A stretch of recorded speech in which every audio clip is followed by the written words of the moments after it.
আসসালামু আলাইকুম প্রিয় দর্শক, আজকে আপনাদেরকে আমি দেখাবো টবের মাটি আপনারা কিভাবে প্রস্তুত করবেন। দেখেন, টবের মাটি প্রস্তুত নিয়ে অনেক ধরনের বিভ্রান্তি আছে এবং বিষয়টাকে এতটা জটিল করে তোলা হয়েছে যে আমরা আসলে অনেক সময় দ্বন্দ্বে পড়ে যাই যে আসলে প্রকৃতপক্ষে কি করা উচিত। তো আজকে আমি আপনাদেরকে সিম্পল তরিকায় আমি টবের মাটি প্রস্তুত করাটা দেখাবো। তো এই যে দেখতে পাচ্ছেন, আমি প্রথমে একটু ভার্মি কম্পোস্ট নিয়েছি, কারণ এখানে যে ভার্মি কম্পোস্ট নিতে হবে এমন কোনো কথা নেই। আমার যেহেতু কালেকশনে আমি গোবর সার ম্যানেজ করতে পারি নাই, আর সে কারণে আমি ভার্মি কম্পোস্ট দিয়ে দেখাচ্ছি। এখানে যে পরিমাণ ভার্মি কম্পোস্ট আমি নেব, আপনাদের যদি গোবর সার ম্যানেজ করতে পারেন তাহলে একটু গোবর সারের পরিমাণটা বেশি করে নেবেন। যেহেতু ভার্মি কম্পোস্ট, তাই আমি পরিমাণে কম করে নিয়েছি। অর্থাৎ আপনার যে পরিমাণ টবের মাটি প্রয়োজন হবে, আপনি অর্ধেকটা মাটি নেবেন। একটা টবের যে পরিমাণে আপনার মাটির টোটাল প্রয়োজন হবে তার অর্ধেকটা মাটি নেবেন, আর বাদ বাকি অর্ধেকটা আপনি ভার্মি কম্পোস্ট, কোকোপিট, এই যে দেখেন আমি এর সাথে কোকোপিট মিশাচ্ছি। কোকোপিটটা দেবেন এ কারণে যে কোকোপিটটা পানি নিষ্কাশনে সুবিধা হয়। যদি আপনি কোকোপিটটা না দেন তাহলে মাটি ধীরে ধীরে জমাট বেঁধে যাবে এবং পানি নিষ্কাশনের সমস্যা হবে, শেকড় পচে যেতে পারে। সে কারণে এই কোকোপিট ব্যবহার করা হয়। কোকোপিটের নানা বিকল্প আছে, সেগুলো আপনারা ট্রাই করতে পারেন।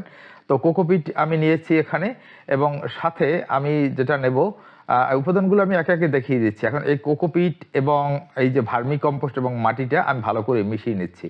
আমি এটা আপনাদেরকে আবারও বলছি যে ভার্মি কম্পোস্ট নিয়েছি বলেই আমি একটু কম পরিমাণে নিয়েছি, যেহেতু আমি আজকে গোবর সারটা ম্যানেজ করতে পারিনি আর আমার বাড়ির গোবর সার এখনও তৈরি হয়নি।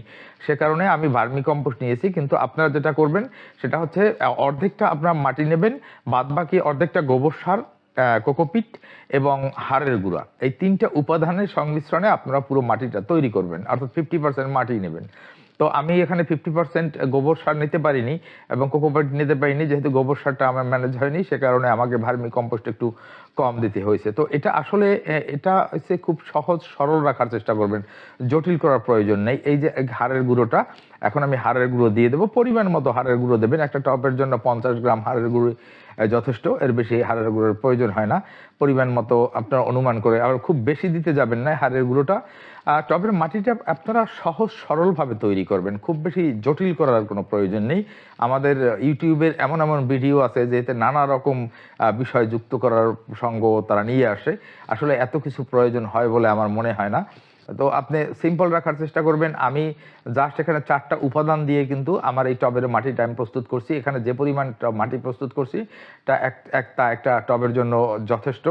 তো আপনারা এভাবে 4টা উপাদান দিয়ে আপনাদের টবের মাটি তৈরি করে নিলে এই মাটিতে আপনারা যে কোনো ধরনের ফলের গাছ, যে কোনো ধরনের সবজি আপনারা অনায়াসে চাষ করতে পারবেন এবং সেখানে ভালো রেজাল্ট পাবেন। এটা কিন্তু আমি বলে নেই যে এটা আমি জৈব প্রক্রিয়ায় কিন্তু তৈরি করেছি। আমি কোনো কেমিক্যাল ফার্টিলাইজার বা অন্য কোনো কিছু আমি ব্যবহার করিনি সে কারণের জন্য। আর এই মাটিটা তৈরি করতে আমি মাটিটা প্রায় 1 সপ্তাহের মতো শুকিয়ে গুঁড়ো করে নিয়েছি। গুঁড়ো করে তারপর আমি এটা তৈরি করে নিয়েছি। তো যাই হোক প্রিয় দর্শক, যদি ভিডিওটা ভালো লাগে এবং এই সংক্রান্ত, তাহলে আমার চ্যানেলটি সাবস্ক্রাইব করবেন। আর এই সংক্রান্ত কোনো প্রশ্ন থাকলে সেই প্রশ্নগুলো কমেন্ট করে জানাবেন। সবাইকে ধন্যবাদ। সকলে ভালো থাকবেন। দেখা হবে আবার নতুন কোনো ভিডিওতে।